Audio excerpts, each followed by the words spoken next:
They say betrayal cuts deepest when it comes from the one who swore to protect you.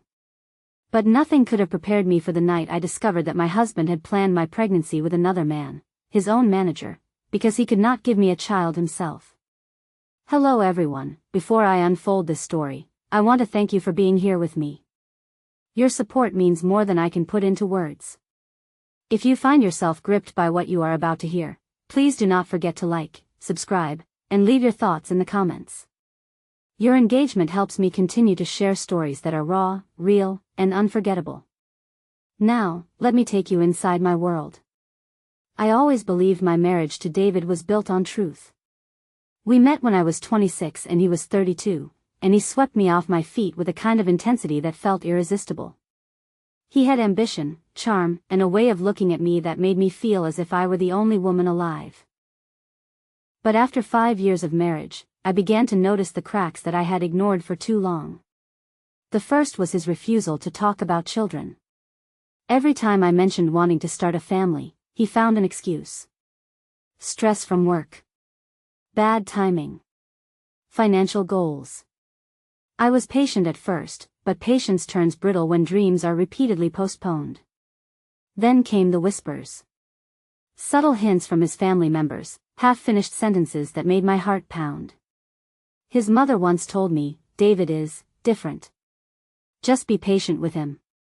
At the time, I thought it was nothing. But later, it made sense in ways that shattered me. The truth came in fragments. A doctor's bill I found in his jacket pocket. A late-night phone call he dismissed too quickly. And one evening, when he came home smelling of whiskey, his guilt spilled out in slurred half-sentences. "I wanted to tell you. I just could not. I cannot give you children, Rachel." The room spun. I stood frozen, clutching the edge of the counter. "What do you mean you cannot?" I demanded. My voice cracked, but my heart already knew the answer. He buried his face in his hands. "I am impotent. I have known for years. The doctors confirmed it. I thought it would change. I thought something could fix it." Silence swallowed the room. All those years, all my yearning, wasted on secrets. Days later, he made a suggestion that felt like a slap across my soul. "There is another way," he began cautiously. I looked at him, my stomach twisting. "What are you talking about?" His eyes avoided mine. "My manager, Paul. He offered to help." For a moment, I did not even understand. Then the realization struck me like a blade. "You want me to sleep with your boss?" "It is not like that," David rushed, his hands trembling. "He is willing to give us what we want. He has done it before for couples in our situation." I stared at him, my blood turning cold.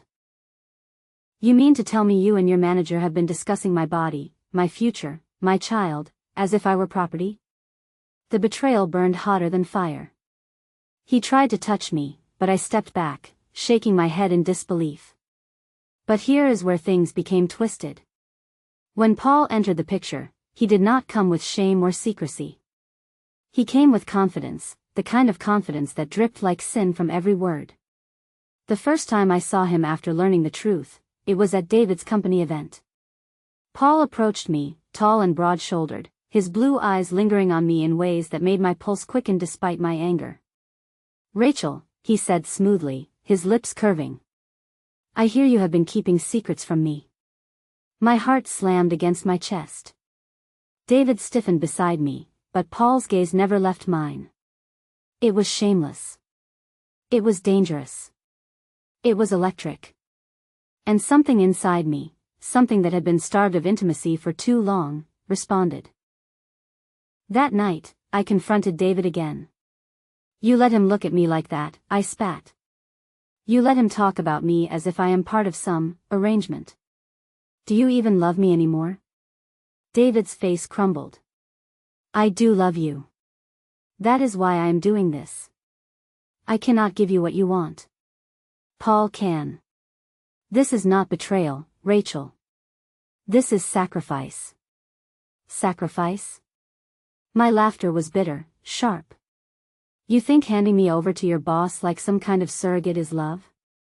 I stormed into the bedroom, my heart racing with a mixture of fury and an ache I could not name. But in the quiet of the night, when David fell asleep beside me, my thoughts wandered. Not toward my husband, but toward Paul. His commanding presence. The way his gaze seemed to undress me without permission. The forbidden allure of a man who should have repulsed me but instead awakened something raw inside me. And that terrified me most of all. The following week, Paul called me. My hands trembled as I answered.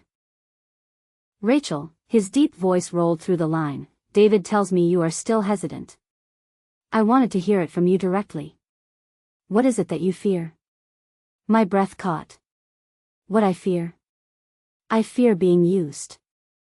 I fear losing myself in something I never agreed to. I fear being betrayed by my own heart. His silence stretched, heavy and intimate. Then he spoke, low and deliberate. Or perhaps you fear that you already want this. That you already want me.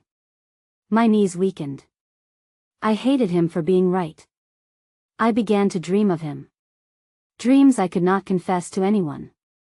Dreams where his hands were on my body, where his lips traced places that had been untouched for too long. Dreams that made me wake breathless, guilty, and yet desperately alive. And when Paul invited me to meet him one evening, alone, something inside me broke. I said yes. The cafe was quiet, dimly lit. He sat across from me, his presence filling the room. You are more beautiful when you are angry, he said, his fingers brushing mine across the table. Do you know how long I have wanted to taste you? I should have left. I should have run. But instead, I leaned in, my lips trembling as his mouth met mine in a kiss that stole the air from my lungs. In that moment, all boundaries shattered. Betrayal no longer felt like a wound, it felt like destiny pulling me into its fire. When I returned home that night, David was waiting. His eyes scanned me, searching for truth he did not want to find. Where were you? He asked, his voice rough. And for the first time in my marriage, I could not answer. My silence told him everything. His face darkened, his hands curling into fists at his sides. You saw him, did you not? He whispered, his voice trembling with rage and fear. Tell me, Rachel. Tell me you were not with Paul. And all I could do was stare back, my lips parting, my heart pounding, knowing the storm that would follow was only just beginning. David's voice was jagged, as though each word tore at his throat. You saw him, did you not? Tell me, Rachel. Tell me you were not with Paul. The air in our bedroom grew heavier by the second. His eyes searched me with a mixture of desperation and fury, but I could not find the words to soothe him. My silence was not neutral, it was confession. Finally, I spoke, though my voice barely rose above a whisper. Yes, David. I saw him. His face drained of color. He staggered back, one hand gripping the edge of the dresser as if the truth itself had struck him. You kissed him? The memory burned my lips, still tingling with the forbidden taste of Paul. I pressed my palms together to steady myself, but I could not lie. Yes. He let out a strangled laugh that quickly turned to rage. Do you have any idea what you have done? This was supposed to be controlled, discreet. Not this. My chest tightened. Controlled? David, you asked me to let another man touch me, to let another man give me the child you never could. Do you realize what you were asking of me? Do you understand the torment you put me in? Tears welled in his eyes, but anger hardened his jaw. I was trying to save us, Rachel. I was trying to keep our marriage alive. No, I shot back. You were trying to preserve your pride. You were willing to barter my body so you could still call yourself my husband. Do not twist this into sacrifice. It was betrayal. The fight tore through the night, both of us shouting words that left wounds deeper than any blade. But beneath the chaos, something unspoken simmered in me, a hunger I could no longer deny. Because while David's anger cut deep, Paul's touch had awakened something feral. I hated myself for it, yet I could not forget the way his lips claimed mine as though he already owned me. And perhaps, in some twisted way, he did. The following week was a blur of tension. David barely spoke to me, and when he did, his words were sharp enough to draw blood. He threw himself into work, coming home late, avoiding me, and yet I knew what lingered between us was unresolved. Meanwhile, Paul did not disappear. He called. He texted. His words carried the same raw intensity as his presence. You cannot hide from this, Rachel. Your body already knows what it wants. David cannot stop what is inevitable. I tried to delete his messages, but each one seared into my mind, keeping me awake at night. One evening, Paul cornered me again, this time in his office. I had gone there to drop off some papers David had forgotten, a simple errand that turned into a battlefield of desire. The moment I stepped inside, Paul closed the door and locked it. The sound echoed like a sentence. You cannot keep pretending, Rachel, he murmured, stepping closer, his cologne wrapping around me in a heady wave. I see it in your eyes. You want me. I pressed my back against the wall, my breath unsteady. This is wrong. Wrong? He tilted his head, his eyes narrowing. Or simply what you fear admitting aloud? Your husband handed you to me, Rachel. Do not forget that. He opened the door, and now you are standing here because you walked through it. His hand brushed against my cheek, then trailed down my arm, igniting sparks that left me trembling. I hated myself for not pulling away. For weeks, I had been starving, for touch, for passion, for something that reminded me I was alive. And in that moment, the dam broke. I grabbed his collar and crushed my lips against his, my body betraying every ounce of reason I had left. His hands gripped my waist, pulling me closer, devouring me like a man who had waited too long. Paul, I breathed against his mouth, both plea and surrender. He smirked, his voice husky. Finally. The affair began that night.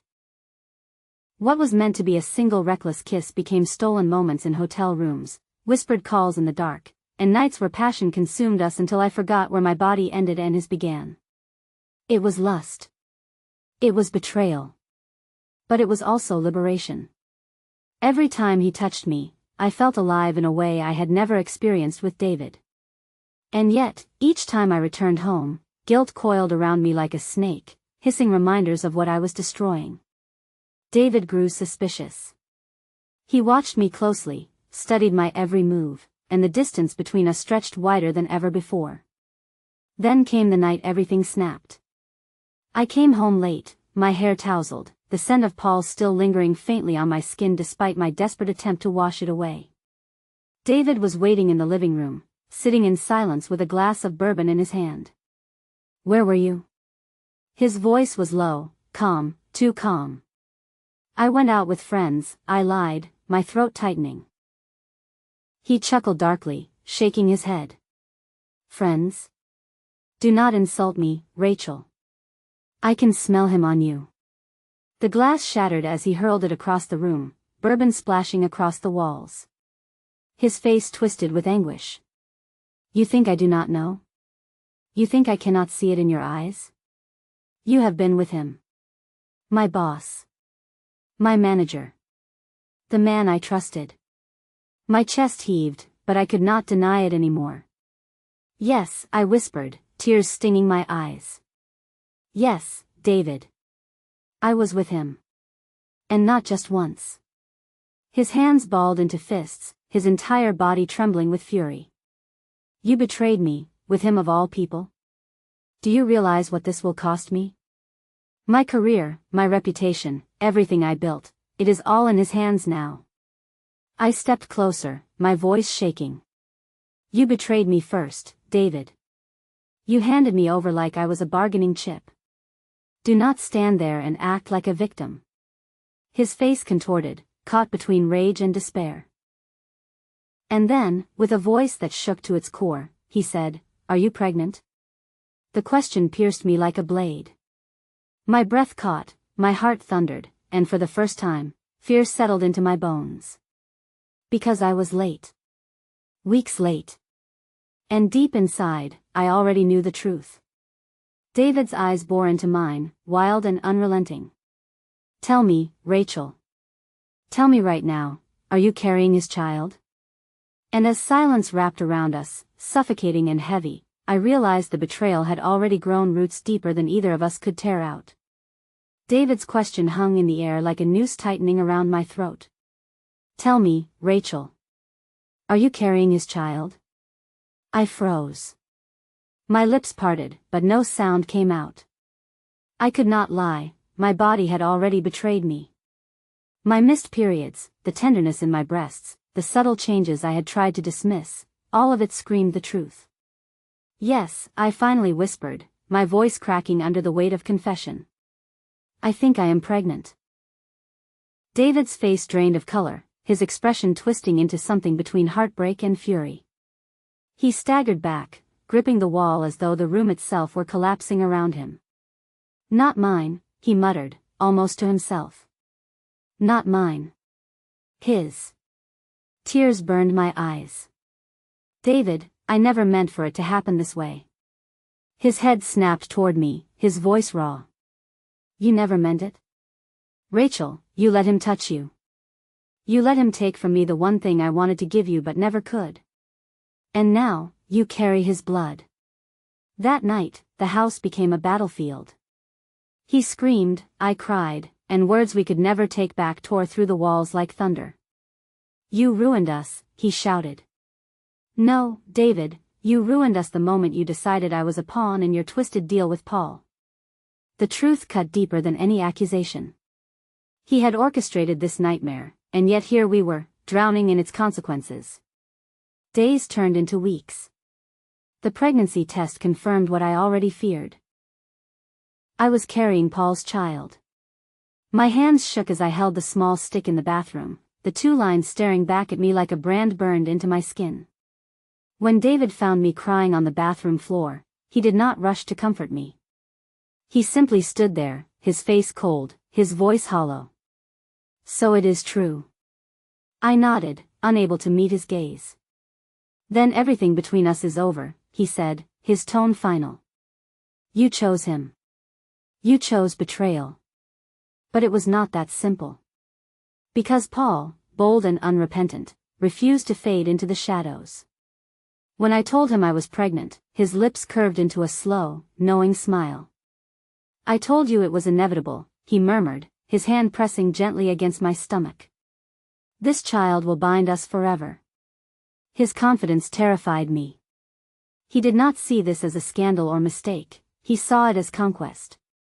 You do not understand, I hissed, pulling away. David knows. He will never forgive me. He will never forgive you. Paul's eyes darkened, his voice low. David is a weak man. He could not give you what I can. He will either accept this, or he will destroy himself trying to fight it. His arrogance suffocated me, yet a part of me trembled under the truth of his words. David did not accept it.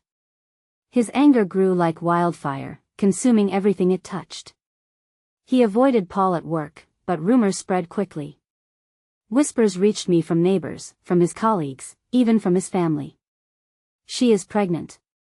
Not David's child. With his boss, of all people. Shame followed me everywhere, a scarlet letter I could not hide. The confrontation came one stormy night. David burst into the bedroom, his face pale, his eyes burning with rage.